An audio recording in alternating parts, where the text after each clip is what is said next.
Evening. My name is John Tisserelli. I'm Acting Director of Public Works. Sitting next to me is Joe Garcia. He's Deputy Director for Facilities, which includes City Hall here. Behind me, but slipped away, is Lee Wilcox, Chief of Staff for the Administration. So I'm going to run through a quick presentation that gives you some visuals of some of the ideas that we found, and then we'll open it for discussion. So, quick history. This statue was donated to the city in 1958. It was commissioned by a marble company in Italy, and then it was donated subsequently by a San Jose Civic Club and the Italo-American Societies of San Jose. It was in the original City Hall up First Street, and now it moved here when we moved into this new City Hall. We have had a few things happen to the Columbus statue over the years. It was pretty severely damaged back in 2001 by a person with a sledgehammer.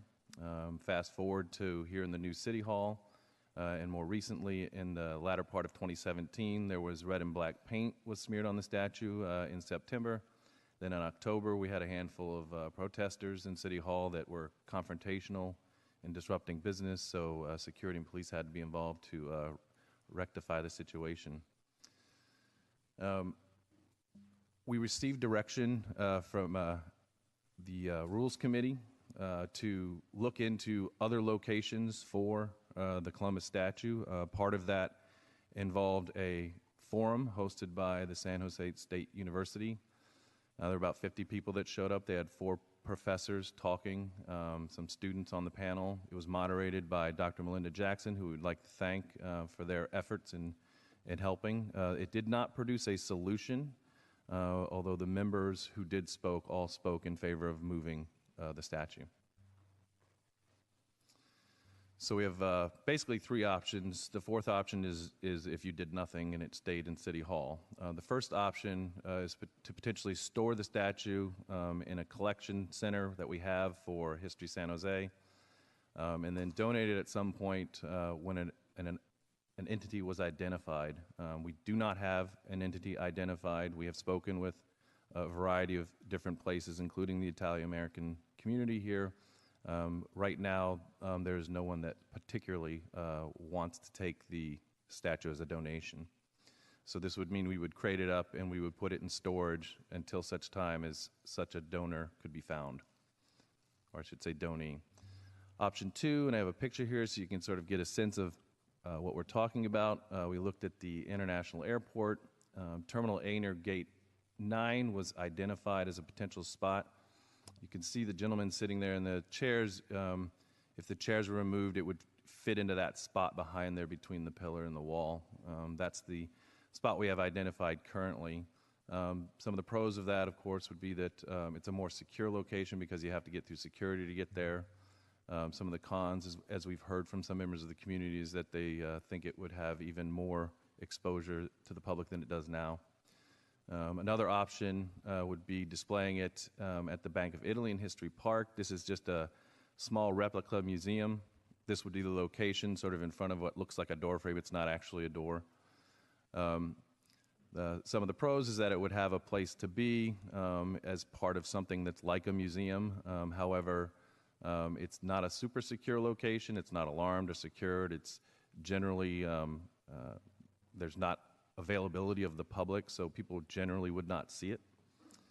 And then, of course, the last option is where it is now. That's a picture of it now. We did put that, the block behind it through the window once the vandalism started more recently. There are a couple other items that have come up very recently that I just want to put out there. Some have asked what it would cost to salvage the marble. The cost to salvage the marble is negligible. It's not worth very much, and you can't form it into, say, a counter or anything like that, so it's not very useful. As we mentioned in the memo, I just want to repeat, we're not recommending that the statue be displayed outside. Given the history of vandalism and given some of the tension in the community, we expect that would just create a target for the statue. And then lastly, we've been asked if the council does decide to move the statue out of City Hall, how long would it take to do that?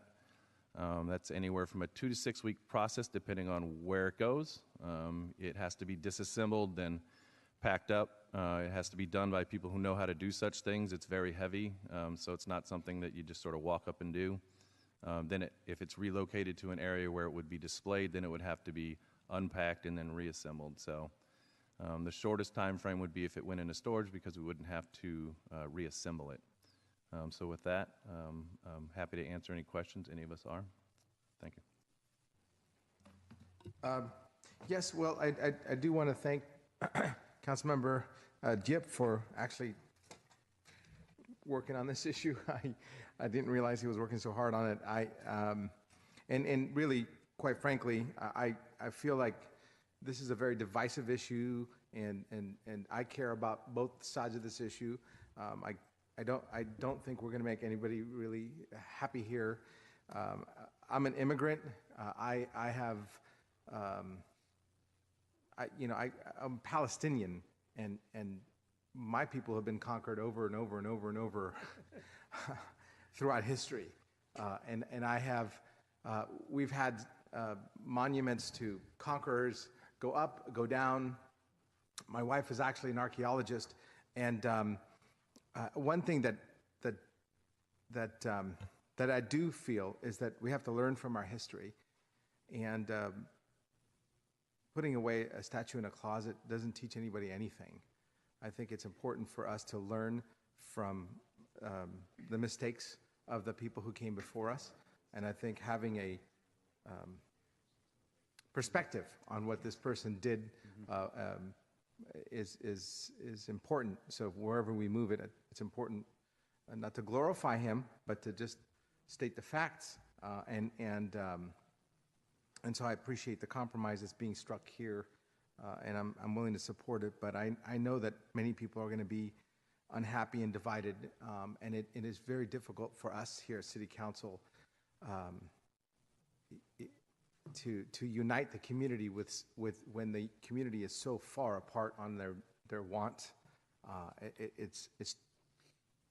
I know none of us here want to take any vote on this issue. None of us are comfortable with this, and no matter what, I think we're going to insult somebody. The point to me here is it's better to learn from history rather than try to erase it, and I think that this compromise is adequate. Thank you. All right, that passes. We're on to